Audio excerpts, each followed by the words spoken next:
Hello friends, Shashi Agarwal channel के अंदर मैं डॉक्टर शशि अग्रवाल आप सबका स्वागत करती हूँ।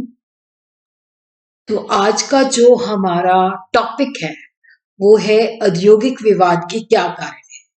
प्रीवियस वीडियो के अंदर हम लोगों ने समझा औद्योगिक विवाद का मतलब क्या है, उसकी विशेषताएं क्या है, औद्योगिक विवाद किस तरह से हो सकता है, जैसे स्ट्राइक्स है, लॉकआउट्स है। तो इस वीडियो के अंदर हम देखेंगे कि जो औद्योगिक विवाद है उसके कारण क्या है। ये जो टॉपिक है इंडस्ट्रियल लॉ, काफी सारे कॉम्पिटिटिव एग्जाम, मानव संसाधन प्रबंध के अंदर भी ये महत्वपूर्ण है। अगर आपको मेरा ये प्रयास सही लगता है तो इस वीडियो को लाइक कीजिए, शेयर कीजिए तथा मेरे चैनल शशि अग्रवाल को सब्सक्राइब कीजिए। तो प्रीवियस वीडियो के अंदर हम लोगों ने समझा कि औद्योगिक विवाद क्या होता है। देखो, औद्योगिक विवाद जो होता है नियोक्ता तथा नियोक्ता के बीच में हो सकता है, नियोक्ता तथा कर्मचारी के बीच में हो सकता है, श्रमिक तथा श्रमिकों के साथ हो सकता है, श्रमिक तथा श्रमिकों के मध्य हो सकता है। और ये जो विवाद है वो रोजगार के संबंधित होना चाहिए। तो अब हम देखते हैं क्या कारण है जिसकी वजह से औद्योगिक विवाद जो है उत्पन्न होता है।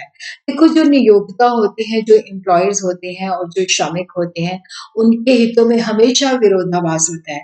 क्योंकि नियोक्ता जो होते हैं, जो एम्प्लॉयर होते हैं, उनको हमेशा होता है कि हमें प्रॉफिट के अंदर से ज्यादा हिस्सा मिलना चाहिए, और जो श्रमिक है वो कम वेतन के अंदर जो है काम करे, ज्यादा घंटे काम करे।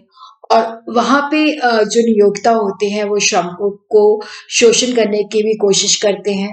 तो श्रमिकों के प्रति उनका जो व्यवहार होता है हमेशा प्रतिकूल होता है।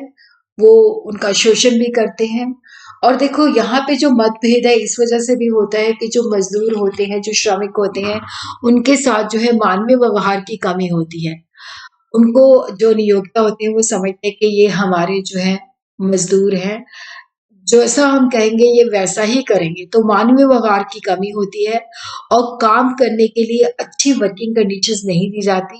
और जो एम्प्लॉयर होता है वो हमेशा लाभ का बड़ा हिस्सा खुद के पास रखना चाहता है। लेकिन जो श्रमिक होते हैं उनका भी होता है कि हमें अच्छी वर्किंग कंडीशंस मिले, विकास के अधिक अवसर मिले, और हमारी मेहनत से जो एम्प्लॉयर है इसको प्रॉफिट हुआ है तो उसके अंदर से हमें भी कुछ हिस्सा चाहिए होता है। और मजदूर चाहते हैं कि नियोक्ता जो है उनकी शारीरिक, मानसिक और सामाजिक जरूरतों को पूरा करे। नियोक्ता कर्मचारियों के साथ सहयोग नहीं करते, जिसकी वजह से क्या होता है कि श्रमिकों के अंदर असंतोष फैल जाता है और जिससे औद्योगिक विवाद को बढ़ावा मिलता है। तो यहाँ पे हम देखते हैं कि जो औद्योगिक विवाद है उसके कई कारण है। आर्थिक कारण है, इकोनॉमिक कॉजेज है, प्रबंधकीय कारण है, मैनेजरल कॉजेज है, राजनीतिक कारण है, पॉलिटिकल कॉजेज है, और अन्य कारण है जिसका अध्ययन हम वन बाय वन करके करेंगे। तो सबसे पहले हम देखते हैं आर्थिक कारण, इकोनॉमिक कॉजेज। कम मजदूरी, लो वेजेस। देखो, जो लेबर क्लास होती है उसको बहुत ही कम मजदूरी दी जाती है जिससे उनकी बुनियादी जरूरतें पूरी नहीं होती। और वो हमेशा कहते हैं कि जितना हमने कार्य किया है उस हिसाब से हमें जो है मजदूरी मिलनी चाहिए, और नियोक्ता जो होते हैं उनको वो नहीं देते। इसी तरह महंगाई भत्ता। देखो, औद्योगिक विवाद का एक महत्वपूर्ण कारण ये भी है कि मजदूरों की जो कॉस्ट ऑफ लिविंग है, जीवन यापन की जो लागत है वो बढ़ती जा रही है, और जिसकी वजह से वो महंगाई भत्ते की मांग करते हैं जो एम्प्लॉयर पूरी नहीं करते। फिर अब मजदूर जो है वो बोनस की मांग भी करते हैं, और जितना उनको लॉ के मुताबिक बोनस मिलता है उतना उनको नहीं दिया जाता। तो ये भी एक विवाद का मुद्दा बन जाता है। और उसी तरह कार्य की दिशाएं। देखो, भारत के अंदर जो श्रमिक है उसकी जो वर्किंग कंडीशन है वो संतोषजनक नहीं है।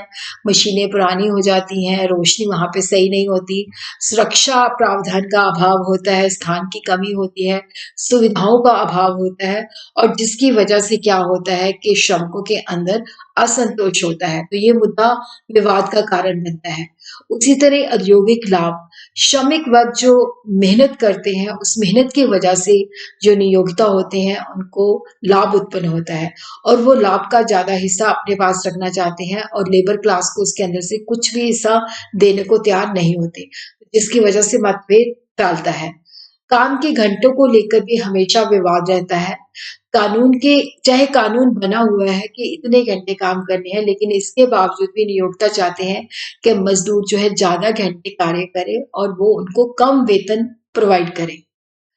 दूसरे जो कारण आर्थिक कारण के अंदर आ जाते हैं कि जैसे कार्य की सुरक्षा के पूरे प्रावधान नहीं होते। मशीनों का आधुनिकीकरण होता है, तो जिससे भी विवाद होता है, लेबर को लगता है कि हमें हटा दिया जाएगा। और उसी तरह जो लेबर क्लास है उसको पेंशन, ग्रेच्युटी, भविष्य निधि और अन्य लाभकारी योजनाएं जो होती हैं नहीं दी जाती। उसी तरह चिकित्सा एवं आवास सुविधाएं के साथ भी मतभेद हो सकता है। छुट्टियों और वेतन सहित छुट्टियों के ऊपर भी विवाद हो सकता है। और मुनाफे के अंदर भी जैसे वो हिस्सा मांगते हैं और नियोक्ता उनको देना नहीं चाहते। प्रबंधकीय कारण, अब हम देखते हैं कि जो प्रबंधक है वो किस तरह से होता है। कई बार देखो जो उनकी लीडरशिप होती है वो बड़ी डिफेक्टिव होती है।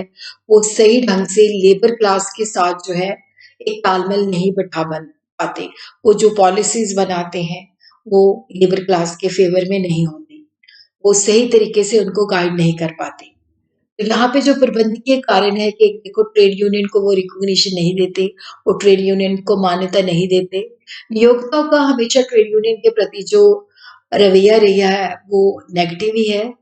वो उनको रोकते भी हैं और वो ट्रेड यूनियन को मान्यता भी नहीं देते। वायलेशन ऑफ एग्रीमेंट, समझौतों का उल्लंघन करते हैं। श्रमिक और नियोक्तों के बीच में कई समझौते होते हैं, लेकिन नियोक्ता वक्त जो है बाद में इन समझौतों का उल्लंघन करते हैं। समझौतों के मुताबिक वो जो सुविधाएं होती हैं उनको लेबर क्लास को नहीं देते। Ill treatment by management and supervisor, प्रबंधन और पर्यवेक्षकों द्वारा दुर्व्यवहार। देखो ये जो मैनेजरियल क्लास होती है ये अपने आप को उच्च मानती है और लेबर क्लास के साथ जो है इनका जो व्यवहार होता है वो सही नहीं होता, मानवीय होता है। मतलब उनको ये निची क्लास मानती है और उनके साथ सही तरीके से व्यवहार नहीं करती, तो ये भी एक विवाद का मुद्दा बन जाता है। उसी तरह जो दोषपूर्ण भर्ती प्रक्रिया होती है और कर्मचारी की विकास नीति भी सही नहीं होती। तो यहाँ पे क्या होता है कि जो दोषपूर्ण भर्ती नीति होती है वो सही नहीं होती, जिसकी वजह से क्या होता है कि कई बार जैसे हम ये मिडलमैन को इन्वॉल्व करके करते हैं जो रिश्वत लेते हैं, जिसके बेसिस पे भर्ती की जाती है। तो दोषपूर्ण भर्ती नीति होती है कि इनकी योग्यता के बेसिस पे इनको सिलेक्ट नहीं किया जाता। और विकास की नीति भी जो होती है दोषपूर्ण होती है, तो जिसकी वजह से क्या होता है कि मतभेद का कारण बन जाती है। और उसी तरह गलत तरीके से छँटनी करना, गलत तरीके से डिमोशन करना, उनकी जॉब को ख़त्म कर देना। कभी-कभी नियोक्ता क्या करता है कि कम काम की वज़ह से मज़दूरों को काम से हटा देते हैं, कोई रीज़न नहीं बताते, उन्हें नौकरी से निकाल देते हैं। और अगर मज़दूर जो होते हैं, मज़दूर यूनियन की गतिविधियों में भाग लेते हैं, तो उनको पदावन मतलब डिमोशन कर दी जाती है। तो जिसकी वज़ह से भी क्या होता है कि विवाद का मुद्दा बन जाती है। और जो सामूहिक सौदेबाजी होती है, प्रबंधन में श्रमिकों की भागीदारी होती है, तो वहाँ पे भी देखो जो बेसिकली क्या होता है कि श्रमिक वर्ग जो है अधिक जागरूक हो गया है, तो वो प्रबंधन में अधिक भागीदारी की माँग करता है और जो सामूहिक सौदेबाजी के तहत अपने हितों की रक्षा करने की कोशिश करते हैं, लेकिन जो नियोक्ता होते हैं वो इसका विरोध करते हैं।